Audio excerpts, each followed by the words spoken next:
the Gaia the Fierce Knight and Curses of Dragon archetype. Both started out as simply two monsters used by Yugioh. The first of these was Gaia the Fierce Knight, who was a level 7 warrior type monster with 2300 attack.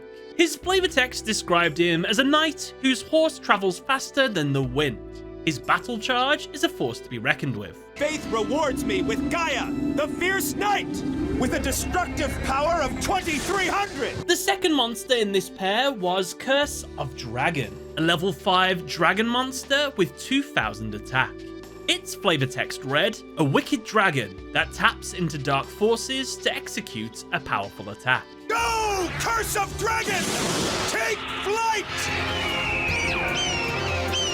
At first, these two monsters were completely unrelated. I mean, we saw Yugioh use Gaia against Kaiba in the first episode, and then 5 episodes later, we saw him use Curse of Dragon against Weevil. However, it was during this duel that the first connection between the two monsters would be established. You see, during the duel, Yugioh was about to lose all of his ground-based monsters due to the attack ability of Weevil's Great Moth. It was early Yu-Gi-Oh! Alright, the rules weren't really established. I know it sounds a bit wacky, but it's just one of those things. It's actually fine in the context of the original season kind of thing, so if you want to check out this video, that explains all that. But the point I'm trying to make is that for Yugioh to avoid the destruction ability, he had to quickly fuse his Gaia the Fierce Knight with his Curse of Dragon to make a brand new monster that was not only stronger, but it could fly. By doing this, he could avoid the destruction. This new fused form was called Gaia the Dragon Champion. Basically, it was just Gaia, except now it was riding Curse of Dragon,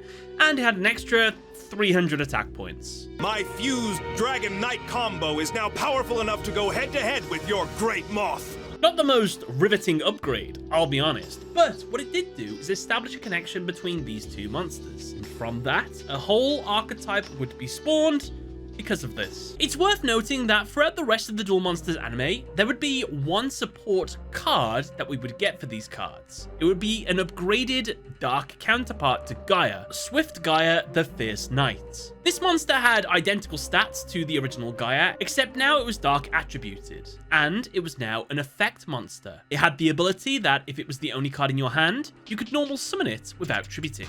What's interesting about this monster is it would lay the groundwork for kind of the archetypal ability of the Gaia portion of the archetype. All the Gaia cards, whenever you're on the back foot in a duel in any kind of way, less cards on the field, less monsters, things like that, you can get them out easier. Interestingly as well, Swift Gaia the Fierce Knight would get a light version of itself called Gaia the Magical Knight. Its effect read, if you control no monsters, or your opponent controls a monster with 2300 or more attack, you can normal summon this card without tributing.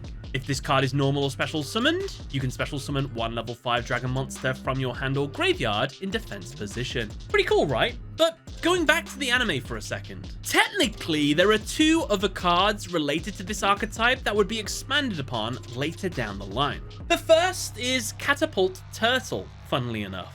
This card has the effect that once per turn you contribute 1 monster, inflict damage to your opponent equal to half the tributed monster's attack. While seemingly unrelated, this monster's most iconic appearance was when, during episode 15, Yugioh was dueling against Panic, he actually shot Gaia the Dragon Champion from this Catapult Turtle at Panic's Castle of Dark Illusions. Turtle, catapult launch my Dragon Champion!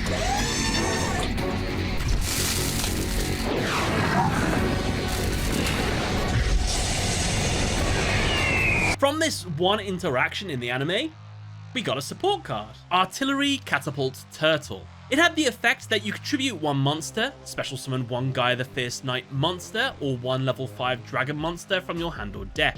Now a level 4 monster, this is actually a really good card in a Gaia and Curse of Dragon deck. And another card that literally had just 1 interaction with this archetype, but would later get expanded on, was the Blackluster Soldier archetype. Literally, their only interaction in the series was that Yugioh used Gaia the Fierce Knight as the tribute fodder for Blackluster Soldier when he summoned it for the first time. Watch, the Blackluster ritual works by sacrificing all of the monsters I have placed on the field, bringing forth... Oh no! The Blackluster Soldier! Due to this, Konami was just like, let's make a bunch of Blackluster Soldier cards that mention Gaia the First Knight, shall we? And these things need to go both ways, so we have 2 Gaia monsters that support the Blackluster Soldier archetype as well. Arisen Gaia the First Knight, whose effect is if your opponent controls more monsters than you do, you can normal summon this card without tributing. If this card is tributed, you can special summon 1 Blackluster Soldier monster from your hand or graveyard. When you ritual summon a Blackluster Soldier monster, you can banish this card from your graveyard as one of the monsters required for the ritual summon. Charging Gaia the First Knight. You can normal summon this card without tributing. If this card is normal summoned without tributing, its original attack becomes 1900. If this card is tributed, you can add 1 Blackluster Soldier monster from your deck to your hand. Along with these 2 monsters, there's also 2 weird Gaia the First Knight monsters that are kind of references to the Chaos monsters. Blackluster Soldier Envoy of the beginning and Chaos Emperor Dragon Envoy of the end. Notice how both of these monsters share the same background artworks as their respective references. Plus, you're going to notice both their effects do something with light and dark monsters, which is like Chaos monsters bread and butter, but these 2 cards are called Gaia the Polar Knight, whose effect is once per turn, you contribute 1 of a dark monster, add 1 level 4 light warrior type monster from your deck to your hand, then send 1 card from your hand to the graveyard. You can banish 1 light monster from your graveyard, target 1 monster you control. It gains 500 attack until the end of the turn. Gaia the Midnight Sun, once per turn, you contribute 1 of a light monster you control, add 1 level 4 dark warrior type monster from your deck to your hand, then send 1 card from your hand to the graveyard. You can banish 1 dark monster from your graveyard, target 1 monster on the field. It loses 500 attack until the end of the opponent's turn.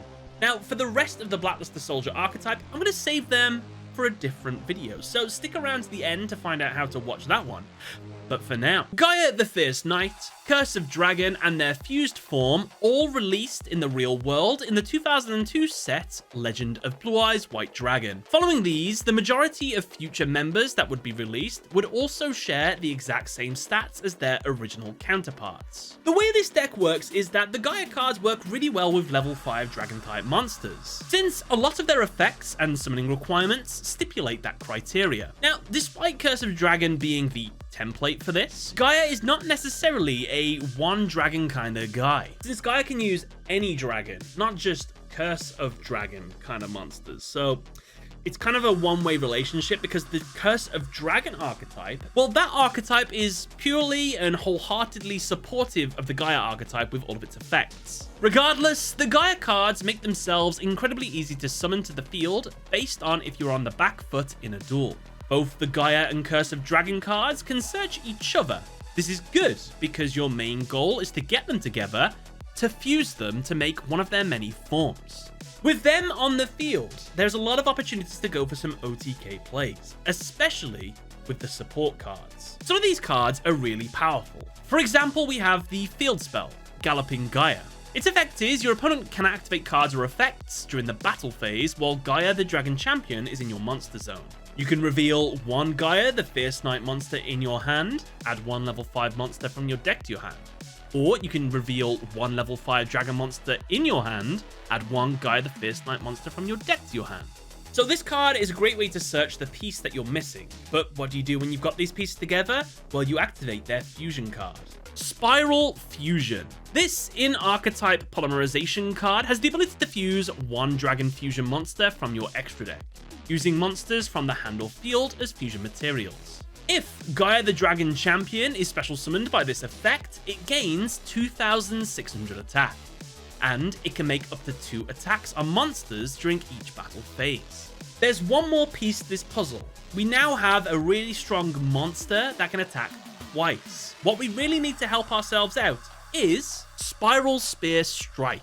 This continuous spell's effect is if Gaia the First Knight, Swift Gaia the First Knight, or Gaia the Dragon Champion you control attacks a defense position monster, inflict piercing battle damage to your opponent. If Gaia the Dragon Champion inflicts battle damage with this effect, draw 2 cards, then discard 1. There are also 2 traps in this archetype. They're okay. Spiral Discharge. While Gaia the Dragon Champion is in your monster zone, your opponent's monsters can only target Gaia the Dragon Champion for attacks. When attack is declared involving your Gaia the Dragon Champion, you can target 1 card on the field, destroy it. Spiral Reborn. Target 1 level 7 or lower dragon monster in your graveyard, special summon it. If you special summoned a Gaia the Dragon Champion by this effect, your opponent cannot target it with card effects, and it cannot be destroyed by their card effects. Of course, the support cards, they're nothing without the main deck monsters. First of all, we have the pre-evolution form of Gaia, Gaia the Fierce Knight Origin. This card's effect makes it so that it can be treated as 2 tributes for the tribute summon of a warrior monster. You can send 1 level 5 or higher monster from your hand to the graveyard, special summon this card from your hand. During the battle phase, quick effect, you can banish this card from your graveyard, target 1 monster on the field whose current attack is different from its original attack. Its attack becomes its original attack.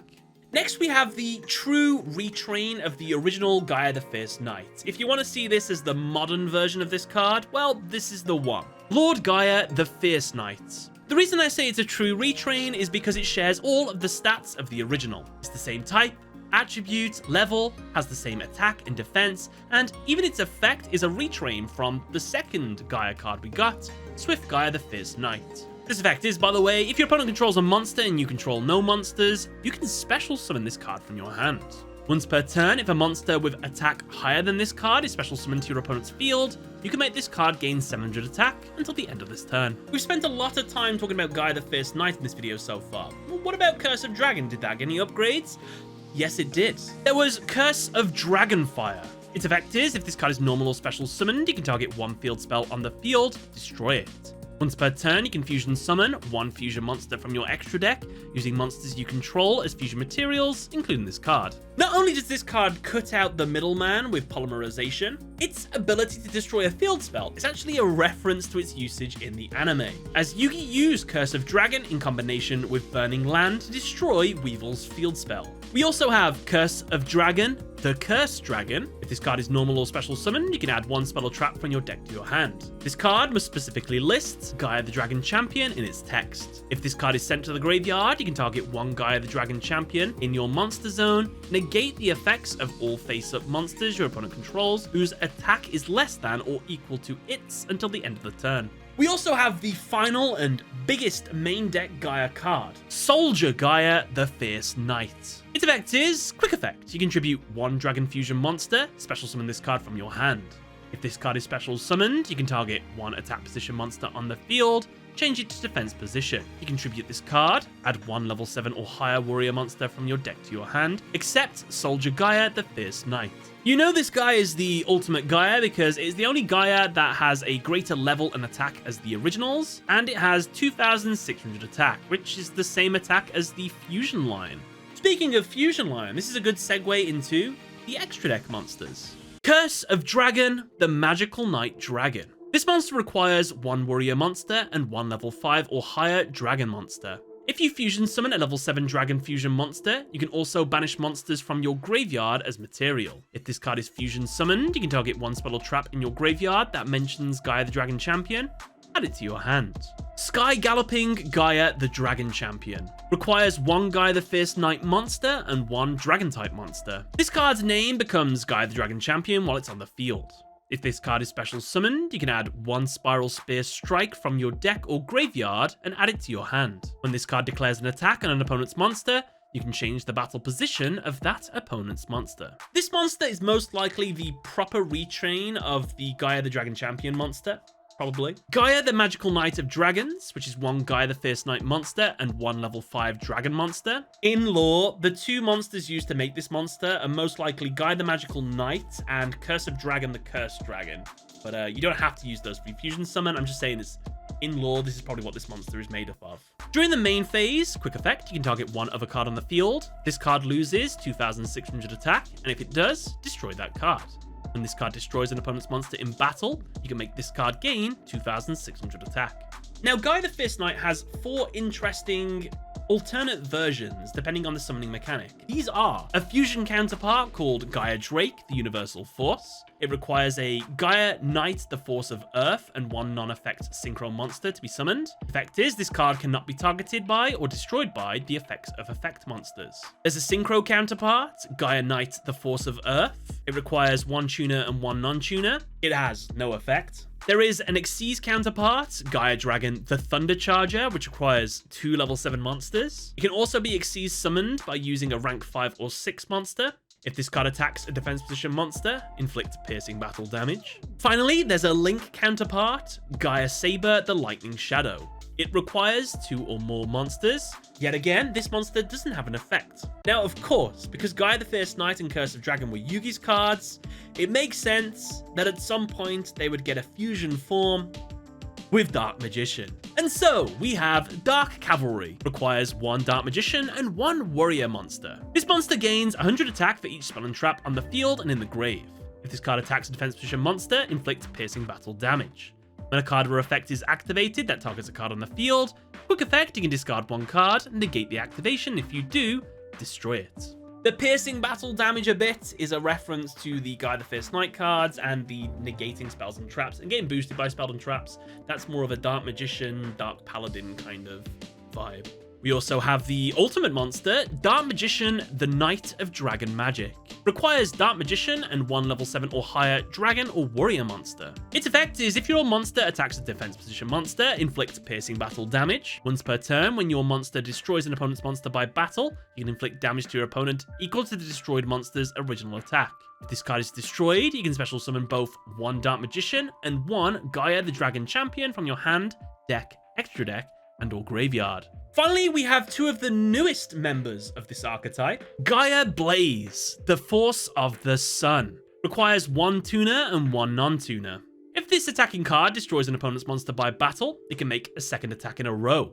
Once per turn, at the end of the battle phase, you can target fire monsters in your graveyard, up to the number of monsters this card destroyed by battle this turn, add them to your hand. This monster's upgraded form is Gaia Prominence, the Kindling Seraph. Requires Gaia Blaze, the Force of the Sun, and 1 face-up monster you control for its summon. When your opponent activates a monster effect in the hand or graveyard, quick effect, you can discard 1 monster, negate that effect, and if you do, destroy that card. When this attacking card destroys an opponent's monster by battle, you can target 1 fire monster in your graveyard, special summon it. And with that, that is the Gaia the Fierce Knight archetype and the Curse of Dragon, technically a series, but it just sounds better if I call it an archetype. Done! Wondering why I didn't mention cards like Beginning of Heaven and Earth or Gateway of Chaos? Well, that is because I'm going to put them in this video right here. This is the Blackluster Soldier video. If it's not that right now, I haven't made the video yet, but if it is it, check it out because I'm sure it's really good. Hope you all enjoyed the video, guys. Catch you later.